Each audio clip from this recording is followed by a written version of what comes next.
आज का प्रवचन उद्देश्य के ऊपर है।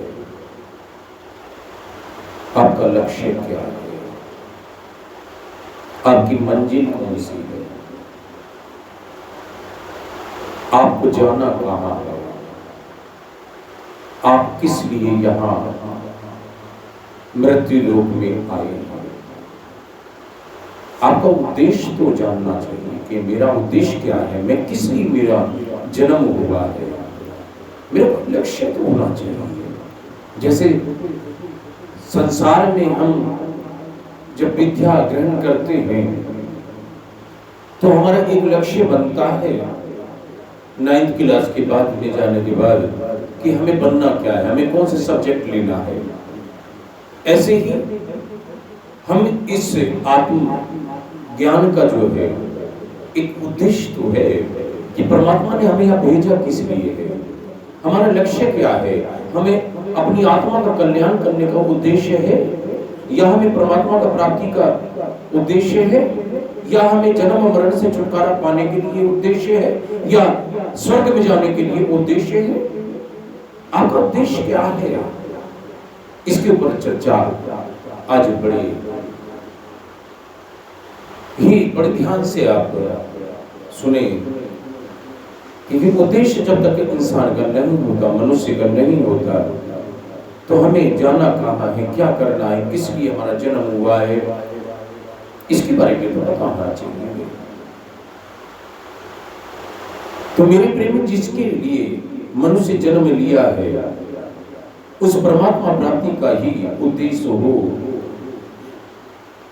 उद्देश्य हो जाने पर मनुष्य को संसार की सिद्धि असिद्धि बाधा नहीं दे सकती।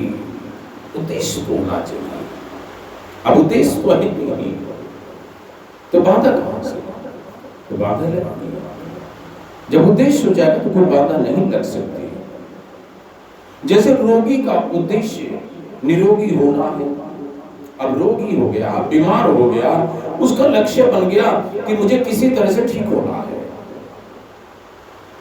मुझे अपनी बीमारी दूर करनी है। ये उद्देश्य उसने बना लिया। चाहे मुझे डॉक्टर जो भी कहेगा मैं वो करने के लिए तैयार हूं। ऐसे ही एक उद्देश्य तो बनना चाहिए कि जो मेरे महापुरुष लोग बोलेंगे, जो प्रेमी भक्त बोलेंगे, उसके मेरा उद्देश्य तो होना चाहिए, उसके लिए मैं करने के लिए तैयार तो हूं।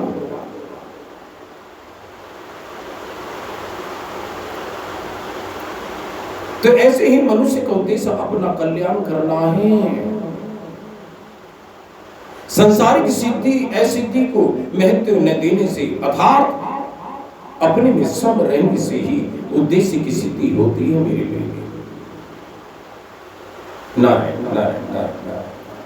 अरे मेरे भले आदमी, जब साधक का एकमात्र उद्देश्य परमात्मा प्राप्ति का है तब उसके पास जो भी सामग्री वस्तु परिस्थिति आदि होती हैं वह सब साधन रूप साधन सामग्री हो जाती है। मेरे प्रेमी,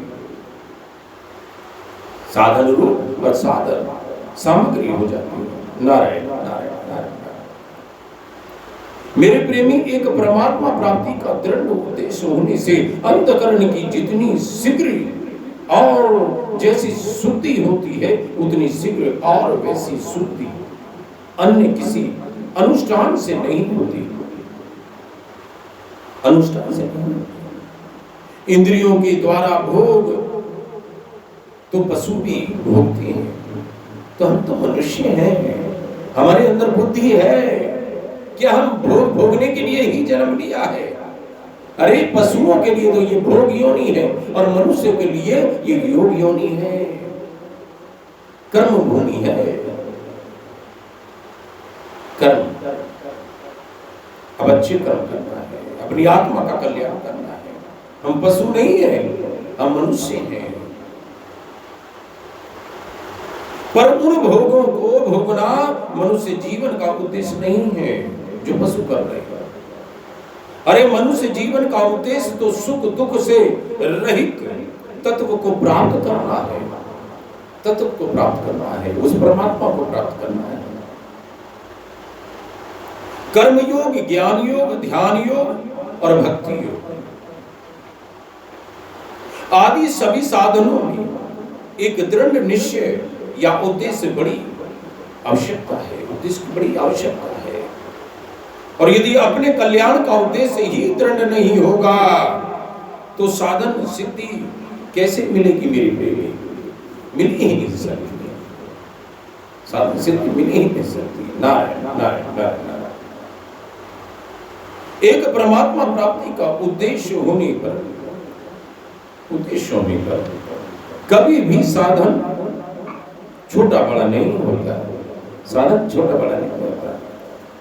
उद्देश्य को बनाइए, लक्ष्य तो करिए, अपना जीवन समर्पण तो करिए वो भक्तों के लिए।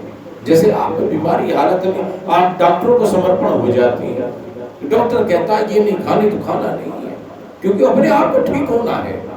आपने लक्ष्य बनाया मुझे रोग से छुटकारा पाना है, डॉक्टर जो कहेगा, जो दवाई कहेगा, जो जैसी आज्ञा देगा वैसी मैं करूंगा।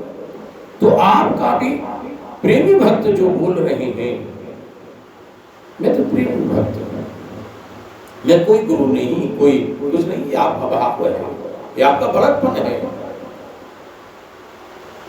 मैं तो प्रेमी भक्त हूं, मैं ज्ञानी भी नहीं। तो मेरा उद्देश्य परमात्मा प्राप्ति का है, अपनी आत्मा का कल्याण करने का है। मेरा उद्देश्य इस जन्म मरण से छुटकारा पाने का है, उस आनंद धाम में रहने का है। आपका उद्देश्य क्या है ये आपको पता होना चाहिए, ये आपका लक्ष्य है। और वास्तव में परमात्मा प्राप्ति के सिवाय मनुष्य जीवन का अन्य कोई प्रयोजन नहीं है। आवश्यकता केवल इस प्रयोजन या उद्देश्य को पहचान कर इसे पूरा करने की है मेरी प्रेमी। और उद्देश्य मनुष्य की प्रतिष्ठा है, उद्देश्य मनुष्य की प्रतिष्ठा है। जिसका कोई उद्देश्य नहीं है वह वास्तव में मनुष्य कहलाने योग्य भी नहीं है।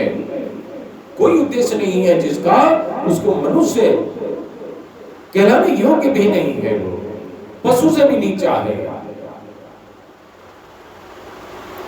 खाया पिया मर गया, ये तो पशु भी कर रहे हैं। मनुष्य का उद्देश्य तो दूसरा है। ऐसे ही आपकी उन्नति के बारे में तो सोचना है कि कैसे उन्नति करनी है, कैसे ज्ञान प्राप्त करना है, कैसे शिक्षा ग्रहण करनी है, कैसे अपनी मंजिल पर पहुंचना है, कैसे मुझे दूसरे से हटके अपना कार्य करना है। उन्नति भी तो करनी है। जब उद्देश्य आपका बन गया तो उन्नति भी तो करनी है। कैसे, कितनी जल्दी मुझे परमात्मा की प्राप्ति करनी है। तो जो वस्तु परिस्थिति आदि अभी नहीं है उसको प्राप्त करने में अपनी उन्नति, सफलता या चतुराई मानना महान भूल है, महान भूल है। और जो वस्तु अभी नहीं है वह मिलने के बाद भी सदा नहीं रहेगी, ये नियम है। जो सदा से है और सदा रहेगी ऐसी वस्तु परमात्मा तत्व को प्राप्त करने में ही वास्तविक उन्नति, सफलता या चतुराई है। संसार की कोई वस्तु प्राप्त कर लो फिर भी नहीं रहेगी आपके साथ। नौकरी मिली फिर भी नहीं रहेगी। वो धीरे धीरे समय कम होता जाएगा और आप रिटायर हो जाएंगे। और आपका माइंड भी ऐसा हो जाएगा कि अरे गवर्नमेंट ने तो रिटायर कर दिया तो मैं यहां से भी रिटायर होगा। और यहां से तो हो रहा है, दिन प्रतिदिन, क्षण प्रति क्षण आप रिटायर होगा। तो संसार की कोई वस्तु आप प्राप्त करने की उन्नति नहीं है, परमात्मा को प्राप्त करने की उन्नति है। तो हमें ऐसा लक्ष्य तो बनाए, उद्देश्य तो करें।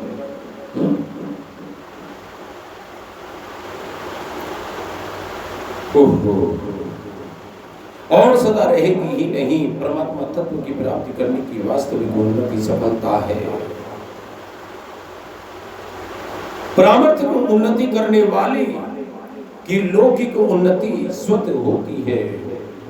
विचार करो मेरे प्रेमी, आप अपनी जानकारी का खुद ही निरादर करोगे तो फिर हमारी उन्नति कैसे होगी? हमारी उन्नति कैसे होगी? और वास्तविक उन्नति है इसमें भाव शुद्ध होना। आपका ईश्वर भाव शुद्ध हो। आपका ईश्वर भाव शुद्ध नहीं है, आपके आचरण शुद्ध नहीं है, तो दूसरों को क्या सिखाएंगे? हमें दूसरों को भी जब सिखा सकते हैं, पहले अपने आप को बदलना है, अपने आप को कल्याण करना है, अपनी आत्मा को कल्याण करना है, जब तो हम दूसरों को बोल सकते हैं। हमने शिक्षा ग्रहण करी नहीं, हमने उस पर अनुभव किया नहीं, हमने उस पर चले नहीं, हम दूसरों के कहते करो। क्या करेंगे आप? पहले स्वयं को, अपने आप को बदलो, अपनी आत्मा का कल्याण करो, उस परमात्मा को प्राप्त करो। आपकी परछाई से, आपके चरणों की रज से आपके जितने भी लोग हैं, आपके संपर्क में आने पर वो स्वयं के स्वयं अपने आप बदल जाएंगे। आपको कहने की जरूरत नहीं पड़ेगी। अगर संपर्क में है सदा, तो वो स्वयं अपने आप बदल जाएंगे। नारायण नारायण नारायण। सांसारिक उन्नति वर्तमान की वस्तु नहीं है और परामर्थिक उन्नति भविष्य की वस्तु नहीं है। जो आराम चाहता है, अरे रात बनाइए सोने के लिए, दिन बनाया है कर्म करने के लिए, लेकिन कर्म वो नहीं है जो हम कर्म समझते हैं। कर्म नाम है परमात्मा का स्मरण। परमात्मा जिसके लिए हमारा जन्म हुआ वो कर्म है, उसकी ध्यान करना, उसका कीर्तन भजन सत्संग करना। और पेट के लिए तो पशु भी कर रहे हैं, वो भी सुबह 4 बजे उठ के चू चू करके अपना दिशा ज्ञात करते हैं, कहाँ आज अन्न मिलेगा, अपना भी पेट भर के आते हैं, अपने बच्चों के लिए भी लेके आते हैं। तो आप में और पशुओं में कुछ तो अंतर है, कुछ तो अंतर है। तो वह अपनी वास्तविक उन्नति नहीं कर सकता जो पशु जैसा व्यवहार करता है। जिस प्रकार आकाश में वृक्ष कितना ही ऊंचा उठे उसकी कोई सीमा नहीं है, इसी प्रकार मनुष्य की उन्नति की भी कोई सीमा नहीं है। परामर्थिक उन्नति में संयोग जन्य सुख की लुलुता ही खास बात है। मनुष्य का उत्थान और पतन भाव से होता है मेरे प्रेमी, और वस्तु परामर्थिक परिस्थिति आदि से नहीं है। नारायण नारायण नारायण। बुद्धि के अनुसार मन और मन के अनुसार इंद्रियां होने से उत्थान होता है। फिर से सुन लो, बुद्धि के अनुसार मन और मन के अनुसार इंद्रियां होने से उत्थान होता है, परंतु इंद्रियों के अनुसार मन और मन के अनुसार बुद्धि बनाने से पतन होता है। आप नरकों में चले जाते हैं, पतन होगा ना, ना, ना। ये सब कुछ होने से आपका उद्देश्य हो गया, आपकी उन्नति हो गई। उन्नति संसार वाली नहीं, और उद्देश्य आपका परमात्मा का होना चाहिए। उन्नति आपकी परमात्मा की होनी चाहिए, यानी कि संसार की। वो तो आपके साथ छूटेगा, और जो छूटता नहीं है उसकी उन्नति करनी है ना, उसका लक्ष्य बनाना है, उसका उद्देश्य करना है। अब ये सब कुछ होने के बाद आपको एकांत चाहिए। कुछ समय तो आप एकांत में बैठे अपने आप से वार्तालाप करें, उस परमात्मा से बात करें। अब कहते हैं मेरा साथी तो आप है, मैं साथी कहां किसी का? परमात्मा से बड़ा साथी कोई नहीं है। हम परमात्मा को साथी नहीं बनाते, हम उसको साथी बनाएं, उससे एकांत में बात करें। बड़े हाँ, वो बड़े अच्छे तरीके से बात करता है, पता नहीं कहाँ कहाँ की बातें ले आता है। अब बातें तो सुनो तो सही उसकी, ये मेरा अनुभव है, आप करो तो सही। आप तोतले बच्चे की तरह, एक जैसे कोई बच्चा तोतला हो, कुछ नहीं जानता हो कि क्या बुरा है, क्या है, आग है या क्या है, पानी है, इसमें मैं डूब जाऊंगा या आग में जल जाऊंगा, उसको ये बोध भी नहीं है, सब कुछ भूला पड़ा है। लेकिन परमात्मा उसकी सुनता है। जो एक रोड पर कहते हैं भिखारी है, पागल है, रोड के किनारे पे पड़ा है डिवाइडर पर, और उसको ये भय भी नहीं है, वो एकांत में अपना पड़ा हुआ है, किसी से मतलब नहीं। एक नीली छतरी जो है उसकी छत है, कहां से खाना आएगा, कहां से पीना आएगा, उसको ये भी भय नहीं है कि यहां गाड़ी आके मेरे ऊपर चढ़ जाएगी, मौत आ जाएगी। लेकिन भगवान उसकी भी रक्षा करते हैं, निर्भय है। हम निर्भय नहीं होना चाहते, हम अपनी बुद्धि को अपना मानते हैं, बल को अपना मानते हैं। तो एकांत में कहां बैठ के तुम किससे बात करोगे? तुम तो मनुष्य को ढूंढते हो, कोई आ जाए, मेरा साथी बन जाए, मैं उसके साथ बात करूं, उसके साथ समय बिताऊं। वो तो क्षण में छोड़ के चला जाएगा, उसका स्वार्थ पूरा हुआ और वो छोड़ के चला जाएगा। लेकिन एक चीज जो कभी छोड़ता नहीं है, वो आपको अनंत अनंत जन्मों तक नहीं छोड़ता, उसको अपना साथी बनाए, आप उससे वार्तालाप करें, उसमें एकांत में बैठें, एकांत में उसी से बात करें। तो एकांत की बहुत जरूरी है। आपने अगर उद्देश्य बना लिया हो, तो आपने उन्नति कर ली हो, तो अब आपको एकांत की बहुत जरूरी है। एकांत नहीं बैठोगे तो फिर कैसे आपका लक्ष्य होगा? तो मेरे प्रेमी, शरीर, इंद्रिया, मन, बुद्धि से अपना संबंध न रखना, ये सब धोखेबाज है। शरीर, इंद्रिया, मन, बुद्धि से अपना संबंध नहीं रखना ही सच्ची एकांत है। अगर इससे हमारा संबंध नहीं है तो आपका एकांत हो गया, क्योंकि इंद्रियों से आपका कोई संबंध नहीं है, मन ने आपको कुछ कहा, उससे कोई संबंध ही नहीं है, उसके बारे में आपने सोचा नहीं कि मन क्या कह रहा है, मन की नहीं मानी आपने, इंद्रियों की आपने मानी नहीं कि कोई साथी ढूंढ ले, है ना, तो उसकी आपने मानी नहीं, आपने न मन की मानी न इंद्रियों की मानी, तो आपका एकांत हो गया, क्योंकि आपने मन को त्याग दिया, आपने इंद्रियों को त्याग दिया, आप एकांत हो गए। आप वो करेंगे जो आपकी आत्मा बोल रही है, जो आपका परमात्मा बोल रहा है, आप वो कर रहे हैं, तो आपका एकांत होगा।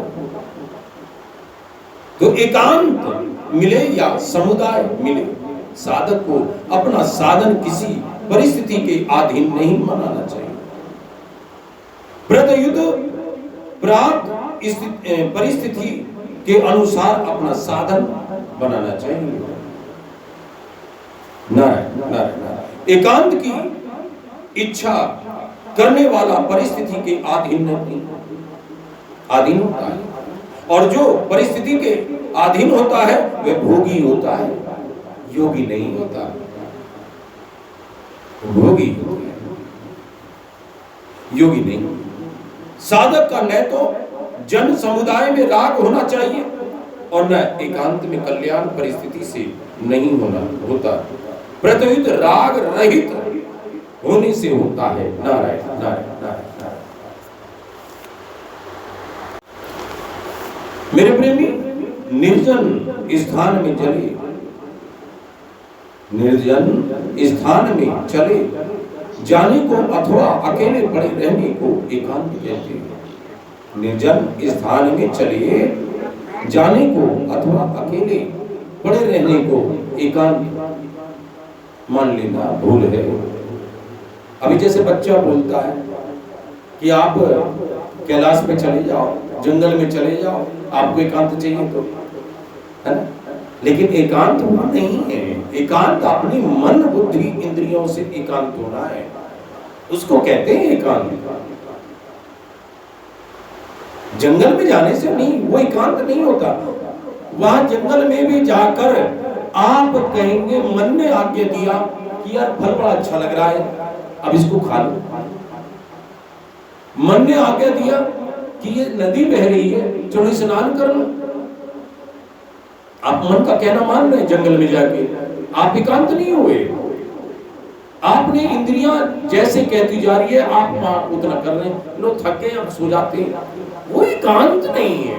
एकांत वो है जो आप मन की आज्ञा को पालन नहीं कर रहे, उसका अनदेखा कर रहे हैं, आप इंद्रियों का कहना नहीं मान रहे हैं, उसको त्याग दिया दोनों को, तो आप एकांत में हैं। एकांत है क्योंकि संपूर्ण संसार का बीज ये शरीर तो साथ में है ही, ये बीज है, ये शरीर जो है संपूर्ण संसार का बीज है। शरीर जो है ये साथ में ही है, और जब तक शरीर के साथ संबंध है आपका, तब तक संपूर्ण संसार के साथ संबंध बना हुआ है। नारायण नारायण नारायण। शरीर भी संसार का ही एक अंग है, शरीर भी संसार का एक ही अंग है। अतः शरीर से संबंध विच्छेद होना अर्थात उसमें अहम का ममता न करना या रहना ही वास्तविक एकांत है। बहुत ध्यान से सुनना, एक बार नहीं दो बार सुनना, क्योंकि बहुत अच्छी चीज आपको मिल रही है। साधक में एकांत सेवन की रुचि होनी तो बढ़िया है, पर उसका आग्रह राग होना बढ़िया नहीं है। आग्रह होने से एकांत न मिलने पर अंतकरण में हलचल होगी। मान लिया एकांत हो गया, लेकिन हलचल आपकी जारी है, क्योंकि इंद्रियां जो कह रही है वो आप कर रहे हैं, तो जिससे संसार की महत्ता दृढ़ होगी उससे आप दूर रहें। और जब एक आपका एकांत हो गया, सब कुछ हो गया, उसके बाद फिर एक बड़ा ये महत्वपूर्ण है कि उसके बाद हमारा लक्ष्य क्या आता है। आपने उद्देश्य किया, उन्नति करी, उद्देश्य आपने परमात्मा का रखा, उन्नति करी परमात्मा की तरफ बढ़े, आप जन्म मरण से छुटकारा पाने के लिए आगे बढ़े। फिर एकांत ढूंढा, आपने मन इंद्रियों को अलग हटा दिया, त्याग कर दिया, उसका कहना नहीं माना, ये आपका एकांत हो गया। अब उसके बाद आपका लक्ष्य क्या बनता है? आपका कर्तव्य बनता है। कल आपका कर्तव्य के ऊपर विषय की चर्चा चलेगी कि एकांत के बाद आपका कर्तव्य क्या बनता है, इसके बारे में चर्चा चलेगी। तो ध्यान से कल भी सुने, और जो नहीं सुन पाए YouTube पे डालते जा रहे हैं, तो इसको आप ध्यान से वहां सुने, जितनी बार सुने।